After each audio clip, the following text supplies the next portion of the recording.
देखा तारा भैया भंसरी वाला कैसे भैया भौजी के पटक के देह पर चढ़ गया। लागता भौजी का झाप छिलिए के मामी।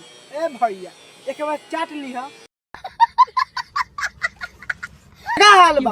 आज हम फिर से बात कर बनी अवधेश के भाई। आज के वीडियो बहुते कार फाड़ बा। ऐसे कहल चाहते हैं कि वीडियो को पूरा देखा बहुत मजा आई। वीडियो बनाने के बस एक ही मकसद बा, एक ही मकसद रहेला आप सभी को दिल से हंसाने के लिए, ना किसी को दिल को ठेस पहुंचाने के लिए। तो बिना कोनो लहसुन की आज के वीडियो स्टार्ट करते हैं। उख पेरा ना मशीन जैसे पेर देता हो। अच्छा उख पेरना मशीन लेखा पेर देता है।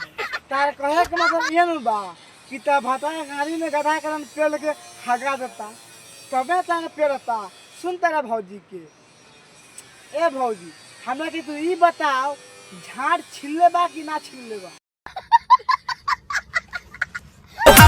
ही जो कहिया फेर देता हो। तो पाका पानी छिलत होई ना जी कहत तारू कि ओई जला हाथ फेरता तो पानी छूटेला ना छूटेला। अच्छा ऊपर के दबे लो। अच्छा तो भाई लो भौजी का नाम मानू कि ऊपर के सामान दबा तो पानी के छूटत। ए भौजी मुँह जरूर हो तू। चल झूठा। अरे करेला ये ताना की गो। का कहता रे प्यार कर रहे इतना? ए भौजी कितना कर ना हमरा पूरा कितना कर लेता है भाई तो कहीं क्या बड़ी तरह से प्यार करता हम प्यार ना करेंगे तार बहन दे खाली हम बता के भाई कहते देवर कहाँ गल आ देवर कहाँ गल तार बहन तो हम तो प्यार करेले बहुत ज्यादा। ढोरी में डूबल रहेला भतार पन। का कहता रू कि ढोरी में डूबल रहेला भत्ता हाथ तोर बहन चोदे लाड़ चटबू का? सुन तारा भाई लोग कैसे कहतिया कि ढोरी में डूबल रहेला भत्ता। अरे बहन चोद ढोरी में डूबल थोड़े होई तागानी में पेले के लागल होई। हाँ ओ सामने बच रहिए तेल दीबा में हगिए ना मुतिए खाली। तू बस तनी को कम नहीं खे। का कहता रू कि ढोरी में डूबल रहेला भत्ता हाथ तोर बहन चोदे लाड़ चटबू का?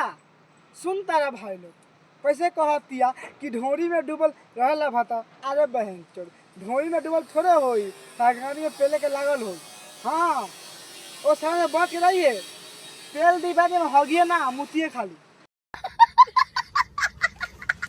ढोरी में डूबल रहेला भतार। अच्छा ढोरी में डूबल रहे भतार पण डूबा से कम नहीं के। ए भौजी भंसरी वाली के का नाम बा अपना सखी। तो देखा भौजी तहार भतार बा पटक के पेल के हगा दिए तो मुता देनी हम झाँट में बोले क्या कि तार शादी करके लेके आयल बा आ ढोरी में का तार गाड़ी में डूबल है नी तब दिक्कत नहीं खे। अच्छा ठीक है। पंडू बस तनी को कम नहीं खे। आ पटा के ना पेलेला तहार बहिन के दे। फिर से कहतिया भौजी कि ढोरी में डूबल रहेला भाता। अरे भौजी तब मान ना बहन से मुँह पर चप्पल से भाग जाओ और तुम्हारा ढोरी में डुबा के रखबे तो पक्का बात जब डूबल रहबे करी। आ सिंपल से बात हल लगे के मन कर पेले के तू पेलबे तो पेलबे करी। बहन तो अपन दोस्त ना देता रू खाली भैया के देता रू पटा के पेल दियन मुँह तो देबू। हमको मारो, हमको जिंदा मत छोड़ो सालो। देख लेला कैसे भैया भंसलेला भौजी के ढोली में हाथ लगा देला छू देला। अब भौजी लगा था भौजी सच में बता दे बैठा ताका ना तार बहन चो हम तो बता दी भौजी कि तार घर के लोग सब देखता। अब तोहनी को भाई लोगन के हमरो घर के लोग देखता।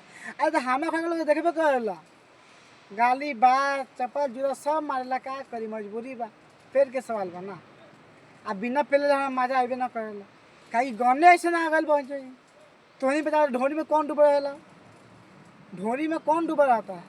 लेकिन भैंस वाली बोल रही है ना तो हम पेलबे करेंगे या कुछ भी हो जाए। तो बस भाई आज के वीडियो यही पर। वीडियो अच्छा लगे तो लाइक करो वीडियो को शेयर कर दें। अब भाई कमेंट करके बताएं कि वीडियो में गलती कहाँ बा कहाँ होता कैसे सुधारी कैसे बनाए। प्लीज़ हार जोते इन लोगों। अब प्लीज़ भाई के सपोर्ट करो लोगों आगे बढ़ाओ। आ जे भी गंदा गाना गाइनू एक इतना पेलम भले का ना हम मर जाई पेलते पेलते तो बस खाली तो सपोर्ट करो लोगन बस।